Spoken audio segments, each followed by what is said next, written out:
Welcome back. आप देख रहे हैं कहानी कुर्सी की, और कहानी कुर्सी की में आइए बात करते हैं दिल्ली की और छठ के बहाने हो रहे घमासान की। राजधानी दिल्ली में चुनावी बिसात बिछने लगी है। कुछ महीनों में चुनाव होना है और अब चुनाव से पहले सियासी पारा चढ़ने लगा है।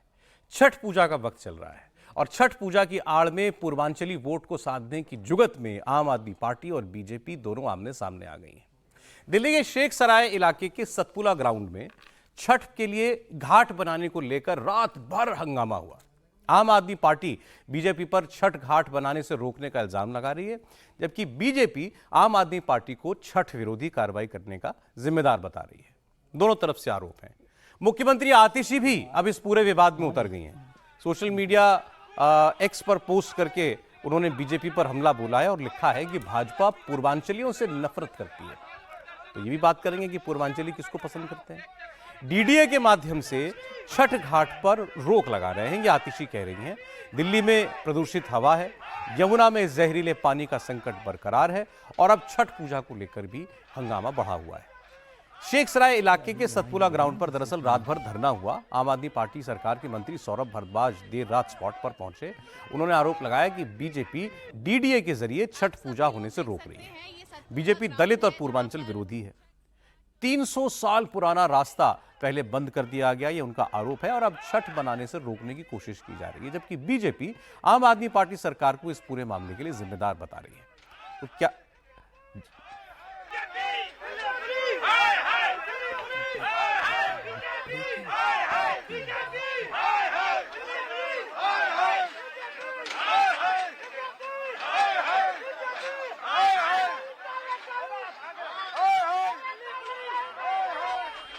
और ये जो आप हंगामा देख रहे हैं, ये शेख सराय में छठ पूजा को लेकर ही चल रहा है। सतपुला पार्क में छठ घाट बनाने को लेकर टकराव है और बीजेपी आम आदमी पार्टी के समर्थकों के बीच नारेबाजी है और बैरिकेड भी यहां पर तोड़े जा रहे हैं। बांसुरी स्वराज जो सांसद हैं वो छिपकर षड्यंत्र कर रही हैं, यह आरोप लगाया है सौरभ भारद्वाज ने। पूरा मामला आपको समझाऊंगा, पहले आप सौरभ भारद्वाज की बात सुनिए। पिछले 8 साल से ये विश्वजीत हैं, ये और इनकी समिति जो है यहाँ पे छठ पूजा पिछले 8 सालों से लगातार कर रही है। दिल्ली सरकार इसके लिए पैसा देती है। इस साल भी सारी परमिशनें दिल्ली सरकार ने दी है, पैसा आवंटित हुआ है, मगर इनको इनके घाट में घुसने नहीं दिया जा रहा। क्यों? दिल्ली पुलिस का पहरा है। क्यों भाई? तुम्हारा क्या है यहाँ पे? तुम्हारा क्या है? तुम्हारा इसमें क्या है? दिल्ली पुलिस का क्या जुरिस्डिक्शन है इसके अंदर? दादागिरी है, गुंडागर्दी है, रात भर पहरा लगा के बैठे हुए हैं। भैया छठ घाट के ऊपर भी ऐसे पहरे लगेंगे क्या? ऐसी फौजदारी छठ घाट के ऊपर क्यों होगी? फिर लोग छठ कैसे आएंगे? छठ पूजा वाले लोग कैसे आएंगे? क्या ऐसी फौजदारी करके, किलाबंदी करके छठ पूजा मनाई जा सकती है? ये सिर्फ और सिर्फ गुंडागर्दी है, सिर्फ और सिर्फ गरीब पूर्वांचलियों को छठ मनाने से रोकने का एक भारतीय जनता पार्टी का षड्यंत्र है। यमुना के किनारे घाट बनाने से भी कोई फायदा इसलिए नहीं हो रहा, पानी इतना गंदा है, तो अब ग्राउंड में घाट बनाए जा रहे हैं। अब ग्राउंड में घाट बनाएंगे कैसे, ये सोचने की बात है। फिर भी चलिए, पंडाल वंडाल लगाएंगे, वहां लोगों के बैठने की व्यवस्था होगी, पूजा वूजा की व्यवस्था वहां पर की जाएगी। अब इसमें समितियों का खेल है, जो भी सौरभ भारद्वाज कह रहे थे ना, ऐसा ही है। एक समिति है, वो आम आदमी पार्टी को समर्थन करती होगी या पसंद करती होगी या वो उसको सपोर्ट करते होंगे, ऐसे ही एक समिति बीजेपी वालों को के समर्थन की है। अब बीजेपी वाले ने यहां रात में लगा करके अपना कामकाज शुरू कर दिया। अब वो लड़ाई इस बात की है कि भाई एक ही ग्राउंड में दो लोग आकर के घाट क्यों बना रहे हैं? एक समिति बना रही है, उसको बनाने दीजिए। तो ये झगड़ा चल रहा है इस वक्त वहां पर कि नहीं हमारी समिति काम करेगी, नहीं हमारी समिति काम करेगी। समीर जी, देखिए, दिल्ली में हर साल इस तरह की घटनाएं घटती है। समितियां तो जो पॉलिटिकल पार्टी होती है उनसे फंडिंग मिलता है। ये विधायक कुछ समितियों को देते हैं, सांसद समितियों को देते हैं, राज्य सरकार देती है, कई उद्योगपति समितियों को फंडिंग देते हैं। अब ये सौरभ भारद्वाज का ये आरोप है कि भाई 8 साल से जिस व्यक्ति को, जिस समिति को आम आदमी पार्टी जो प्रदेश में सरकार है वह पैसा दे रही थी, आम आदमी पार्टी सपोर्ट कर रही थी, वह छठ की सारी व्यवस्था करते थे। अब बांसुरी स्वराज वहां पर किसी और समिति को सपोर्ट कर रही है और रात को उन्होंने वहां पर काम शुरू कर दिया। पुलिस को कहने पर बैरिकेड लगा दिए गए। अब आम आदमी पार्टी को वहां काम नहीं करने दिया जा रहा है, छठ के नहीं बनाने दिया जा रहा है। देखिए अब ये होगा, लेकिन अब समस्या ये आप जो झगड़ रहे हैं केजरीवाल, ये इस पर इसको वही ये देखे ना, यही तो ये है। केजरीवाल को जवाब इस बात का देना चाहिए कि जिस कोई भी जमुना की घाट सफाई बना की दो, बात कर रहे थे, जहां अर्घ देने के लिए महिलाएं जाती है, छठ पूजा होती है, वहां कैसे जाएंगी महिलाएं? वहां न जा पाए, इसलिए हम आदमी पार्टी ने बचाने के लिए अब ग्राउंड पर करने की कोशिश कर रहे हैं कि जिससे मीडिया में ये बात ना आए, महिलाएं गालियां ना दे और ये जनता के बीच ना आए कि वहां क्या हालत कर रखी केजरीवाल ने, जिन्होंने कहा था कि 2020 तक मैं पूरी यमुना को साफ कर दूंगा। आज यमुना उससे भी बदतर हो चुकी है। केजरीवाल इस बात का जवाब नहीं दे रहे, सौरभ भारद्वाज इस बात का जवाब नहीं दे रहे कि सरकार में आने के 10 साल बाद भी वो यमुना को साफ नहीं कर पाए और ज्यादा प्रदूषित कर दिया है। बीजेपी के तो अध्यक्ष गए थे भी नहाने, बेचारे बीमार पड़ गए, इतनी प्रदूषित हो गई है।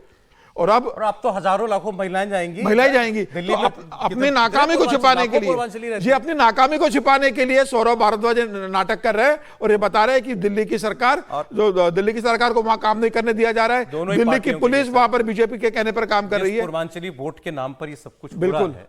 उन्हीं पूर्वांचली घरों की, परिवारों की महिलाओं को आप पूजा के नाम पर इस जहरीले पानी में खड़ा करेंगे, ये भी तो जरा सोचिए। तस्वीर को देख के दहशत होती है कि छठ पूजा के घाट को लेकर जो झगड़ा हो रहा है वो तो ठीक है, फिर भी जो झगड़ा है वो आपको बता देते हैं। और सूरजभान चौहान ये अध्यक्ष हैं जन सेवा समिति के, किस तरफ है जब ये बोलेंगे तो आपको कुछ समझ में आ जाएगा।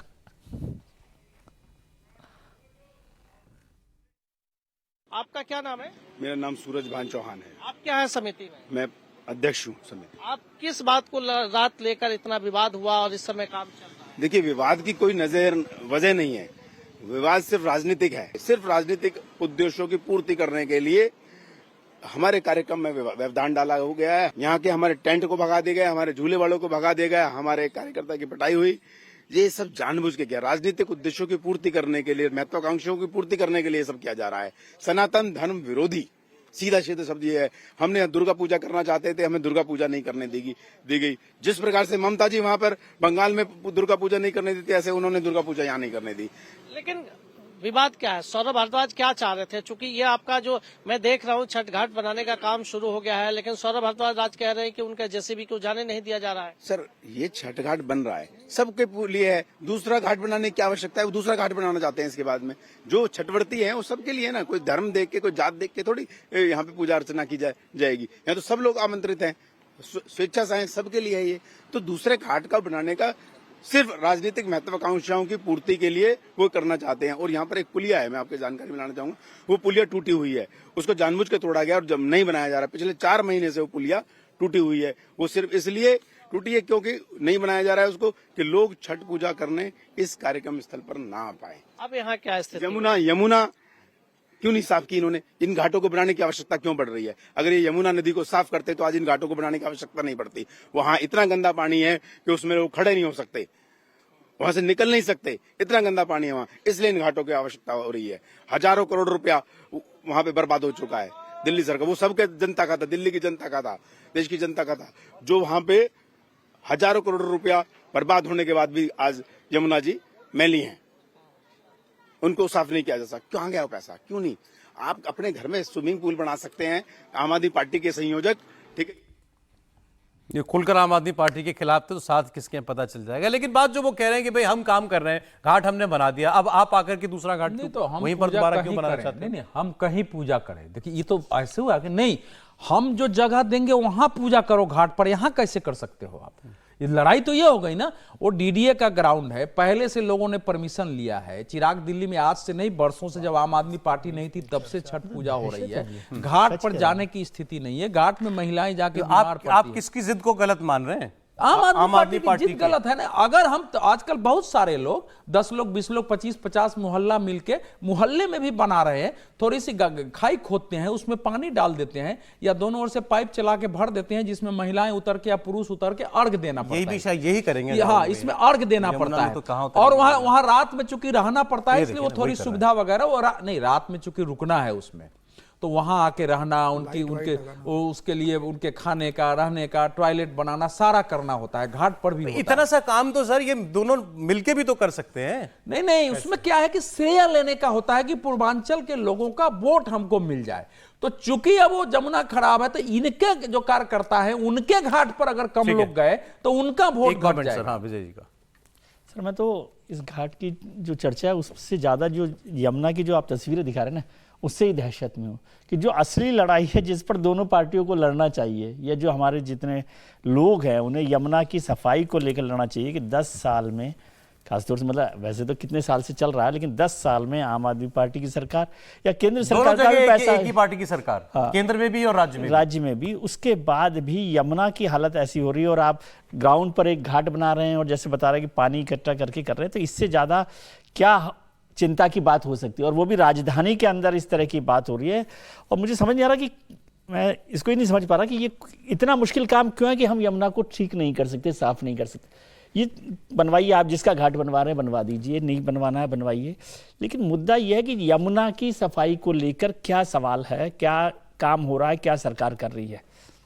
नहीं, इसमें तो मैं कह रहा हूँ कि भाई घाट अगर बन रहा हो तो बन जाने देना चाहिए। हो सकता है सौरभ भारद्वाज जो तमतमाए से एकदम गुस्साए से आ रहे थे, वो अरविंद जी सपरिवार स्नान करने आने वाले हो छठ पे, इसके लिए वो घाट बनवा रहे हो। कितनी बार उस व्यक्ति ने कहा कि मैं सपरिवार तो कहा था यमुना में करेंगे, वही यमुना की तो बात कर रहा हूं, तो उनके लिए हो सकता है अलग से घाट बनवा रहे हो। तो मैं तो कह रहा हूं कम से कम आने तो दीजिए ना। और सचमुच ये मतलब ये देख के लगता है, दुनिया जब इन चित्रों को देख रही होगी, इन वीडियोस को देख रही होगी, तो वो कहां एक तरफ भारत दुनिया के हर चीज में, दुनिया के जो विकास के पैमाने, शोध के पैमाने, दुनिया के आगे बढ़ने के पैमाने, उसमें 5 सबसे टॉप देशों में है, और हमारी यमुना इतनी गंदी। और देखिए एक बात मैं कह दूं, यहां दोनों को दोष मत दीजिए। क्यों सर? भारतीय जनता पार्टी की सरकार अगर होती तो हम उसको दोष देते, नगर निगम के लिए हम अभी उनको 10 साल से दोष दे रहे थे। नहीं, लेकिन ये तो यमुना की सफाई केंद्र सरकार का पैसा है, केंद्र सरकार का प्रोजेक्ट है। थोड़ा सा बस मैं कर दूं, केंद्र सरकार ने पैसा रिलीज किया है, इन्होंने पैसा कहां खर्च किया वो नहीं बता पा रहे हैं। असली मुश्किल ये सारे है प्रोजेक्ट यमुना सफाई के दिल्ली की केंद्र सरकार के अधीन होता है ना। बड़ी जिम्मेदारी उन्हीं की होगी। ये ठीक उसी तरह से है किसी भी राज्य में जो योजनाएं होती हैं, यहां ये कोई दिल्ली पुलिस का मसला थोड़ी ना केंद्र सरकार के अंतर्गत है। ये बाकायदा यमुना की सफाई, सीवेज ट्रीटमेंट प्लांट, दिल्ली जल बोर्ड, ये दिल्ली सरकार के अंतर्गत आता है। सर, बस चलाने से लेकर सड़क बनवाने तक में एलजी साहब आ जाते हैं। हाँ, ये इतना बड़ा काम होना यमुना की सफाई का, इसमें केंद्र सरकार की कोई भूमिका नहीं है। साहब आ जाते हैं तो अब कैसे सब ठीक करा ले रहे हैं सड़क? तो इसको क्यों नहीं करा ठीक? मैं कहता रहा हूं पैसे गए हैं। नहीं, लेकिन ये तो केंद्र सरकार की योजना ही है। ये जानते हैं कि टीवी की डिबेट में ये भ्रम हो जाएगा, ये कंफ्यूजन फैलेगा, उनको लाभ होगा। 11 साल से जो एक सरकार है, प्रचंड बहुमत की सरकार है, वो व्यक्ति अगर यमुना साफ नहीं करा रहा है तो सीधी जवाबदेही आम आदमी पार्टी की है, अरविंद केजरीवाल की, और किसी की नहीं। आगे बढ़ रहे हैं महाराष्ट्र के चुनाव में। अजीत पवार का एक एक्सक्लूसिव इंटरव्यू आपको दिखाने जा रहे हैं हम। अजीत पवार कह रहे हैं कि मेरे सामने मेरे भतीजे को उतार दिया, उसको मैं क्या दोष दूं, उनको जिसने टिकट दिया है दोषी तो वो है। सवाल, आपने पार्टी को धोखा दिया, चाचा को धोखा दिया और आ गए इधर आप। बोले अगर 40 में से 35 एमएलए चाह रहे थे मेरे साथ आना, या इससे ज़्यादा आंकड़ा होगा, वो अगर चाह रहे हैं कि सरकार में शामिल होना, तो ये बात तो शरद पवार साहब को समझनी चाहिए थी कि आपकी ज़्यादातर एमएलए क्या करना चाहते हैं। सुनिए, 5 मिनट का इंटरव्यू है, अच्छा इंटरव्यू सुनिए। पार्लियामेंट के चुनाव के वक्त यहाँ के लोगों का अलग सोच थी। उन्होंने सोचा था कि साहब को नाराज न करने के लिए हमें सुप्रिया को वोट देना चाहिए। मेरे पास कार्यकर्ता ज्यादा थे, लोग भी ज्यादा थे, आते थे, मीटिंग में बैठते थे, सुनते थे, लेकिन चुप बैठे थे। जब रिजल्ट आया तब मुझे पता चला कि नहीं, उन्होंने मेरे साथ होते हुए भी वोटिंग वहां किया। अभी मैं वो निकालने की मुझे कोई जरूरत नहीं। मैं भी बहुत से विलेजेस में जाता हूँ और बोल देता हूँ कि आपने एमपी के वक्त जो किया वो आपका अधिकार है, एज अ वोटर के नाते उनका ही अधिकार है। फिर अभी मैं खुद खड़ा हूँ, तो इस दफा जैसे 7 बार आपने मुझे चुन के दिया है, उसी हिसाब से 8वीं बार भी मुझे चुन के दे दीजिए, ऐसे मैं उनको रिक्वेस्ट करता हूँ। और तब भी वही चुनाव में बहुत से लोग प्राइवेट में ऐसे बातें करते थे कि पार्लियामेंट के लिए, लोकसभा के लिए ताई और विधानसभा के लिए दादा। अभी देखते हैं क्या करते हैं। दादा, सवाल ये भी कि आप इस छोटे बच्चे के साथ अभी बातचीत कर रहे थे, स्कूल से लेकर हर चीज से पूछ रहे थे। मेरा सवाल उस युगेंद्र पवार के लिए भी है, जिसे कभी आप हाथ पकड़ के आपने खिलाया होगा या कभी स्कूल भी लेके गए होंगे, उससे बचपन में बातचीत की होगी। आज वो ही भतीजा आपके सामने खड़ा है। आपके मन को उस वक्त वेदना हुई थी कि जिस भतीजे को मैंने खिलाया है, जिस भतीजे से मैंने करियर के बारे में सोचा होगा, हर चीज के बारे में सोचा होगा, आज क्या नौबत आ गई ऐसी राजनीति में कि वो मेरे खिलाफ खड़ा? नहीं, क्या है, उसको दोष दे के क्या फायदा? उसको टिकट को किसने दिया? आपके चाचा ने? नहीं, किसने दिया वो आप देखना चाहिए। वो तो एक 30 मेरे ख्याल से 33 साल का लड़का है, उसकी अभी तक शादी भी नहीं हुई है, उसकी शुरुआत है। उनको टिकट दिया इसीलिए उसको खड़ा रहना पड़ा। अभी वो जाने दो, पर इसमें पॉलिटिक्स में ऐसा चलता है, हर एक को खड़ा रहने का अधिकार है। मेरे ख्याल से एमपी के लिए और एमएलए के लिए 25 साल पूरे होने के बाद कोई भी खड़ा रह सकता है। और इसमें मेरे एमएलसी और एमएलसी के लिए जरा ज्यादा है, मेरे ख्याल से 30 साल या 35 साल ऐसा कुछ है। ठीक है, वो खड़ा है, वो उसके हिसाब से वोट मांग रहा है, मैं मेरे हिसाब से वोट मांग रहा हूँ। जनता तय करेगी किसको वोट देना है किसको नहीं देना है। लेकिन आपको लगता है हमेशा ही पवार वर्सेस पवार हम देख रहे हैं, लोकसभा से लेके विधानसभा तक टाला जा सकता था, क्योंकि घर तो आपका अनंत पवार का एक था, आप खुद ही कह रहे थे कि बराबर है। मैंने पहले ही बताया कि मेरी भूल गलती थी, मैंने सुप्रिया के खिलाफ सुनेत्रा को खड़ा नहीं करना चाहिए था, लेकिन मेरी गलती थी, मैंने वो कबूल की, 3-4 दफा कबूल की कि ये लोगों को भी ठीक नहीं लगा, और बाद में मैंने सोचा तो वो नहीं करना चाहिए था, लेकिन मेरे से हो गई। अभी आगे इस चुनाव के वक्त क्या करना क्या नहीं करना वो उनके हाथ में था, क्योंकि बारामती के लोग मुझे खुद मिलने के लिए जब मेरे कार्यकर्ता आए तब उन्होंने मुझे कहा कि नहीं दादा, आपको भी बारामती में खड़ा रहना चाहिए। मैं सोच रहा था कि बारामती छोड़कर शिरूर हवेली या पुरंदर या सिन्नर, नासिक में सिन्नर एक तालुका है, वहाँ भी मानिकराव कोकाटे वहाँ के एमएलए, उन्होंने भी सब लोगों ने मुझे बताया था कि दादा आप यहाँ आके खड़े रहो।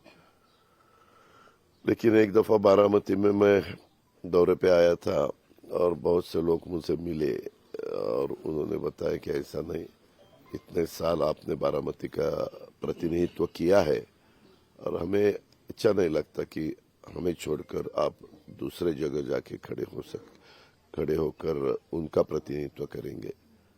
फिर मैंने तय किया कि चलो पॉलिटिक्स में मेजॉरिटी को ज्यादा आप महत्व देते हैं और मेजॉरिटी कार्यकर्ता बोल रहे हैं कि ऐसा ऐसा करो बारामती, इसीलिए मैंने खाली उस दिन कार्यकर्ताओं को बताया कि ठीक है, आपके मन में जो है उसी हिसाब से हम डिसीजन लेंगे। बड़ी बात अजीत पवार कह रहे हैं कि मैं तो बाराबंकी के अलावा दूसरी सीट से भी सोच रहा था चुनाव लड़ने की, लेकिन मुझे लोगों ने कहा यहीं से लड़िए, गलत मैसेज जाएगा। मेरे सगे भतीजे को लड़ाया है तो ये तो जिन्होंने टिकट दिया वो सोचें, बच्चे को क्या दोष देना, उसकी तो शादी भी नहीं हुई बोले वो। और फिर वो कह रहे हैं आगे, उन्होंने इस इंटरव्यू में बोला, क्योंकि लंबा इंटरव्यू नहीं सुना सकते थे, कि 53 में से 43 एमएलए सरकार में जाना चाहते थे, मुझ पर पार्टी तोड़ने का आरोप, ये कहाँ तक सही है समीर जी? देखिए, बात तो सही है कि शरद पवार के ज़्यादातर विधायक जो वो चाहते थे शरद पवार के साथ कि आप सरकार में शामिल होइए। और देखा, ये पहली बार नहीं है। 2014 में जब भारतीय जनता पार्टी और शिवसेना अलग अलग चुनाव लड़े थे और जब भारतीय जनता पार्टी ने सरकार बनाने का दावा पेश किया, देवेंद्र फडणवीस मुख्यमंत्री बने, जब फ्लोर टेस्ट में जब बहुमत प्रूव करना था देवेंद्र फडणवीस को, 122 विधायक थे, उस समय शिवसेना ने समर्थन देने से मना कर दिया था।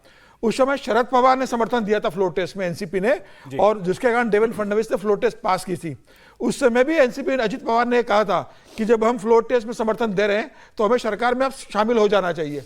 शरद पवार उस समय शामिल नहीं हुए, उसके बाद उद्धव ठाकरे सरकार में शामिल हो गए। जब दूसरी बार देवेंद्र फडणवीस जब भोर सुबह जब शपथ ग्रहण ली थी, उस समय भी शरद पवार की भूमिका थी कि अजित पवार जाए और सरकार में शामिल हो। बाद में अजित पवार के साथ क्या हुआ इस घटना को लेके, देखिए, बड़ा विधायक वर्ग तैयार था, लेकिन शरद पवार की राजनीति अजित पवार भी बहुत अच्छे से नहीं समझ पाए कि वो क्या करना चाहते लेके। लेकिन जिस तरीके से परिवार के अंदर ये विवाद हुआ बाद में लेके कि अजित पवार विधायक को लेके चले गए, बाद में वहां तक भी ठीक था, लेकिन जब उन्होंने अपनी पत्नी को खड़ा कर दिया सुप्रिया सुले के खिलाफ, और उसके बाद अजित पवार के सगे भाई जो छोटे भाई है श्रीनिवास पवार, उनका जो बयान आया कि पार्टी तो टूटी, घर में भी गद्दारी अजित पवार कर रहे हैं, अपनी पत्नी को सुप्रिया के खिलाफ चुनाव लड़ा रहे हैं, या गलत है मैं सुप्रिया का साथ दूंगा।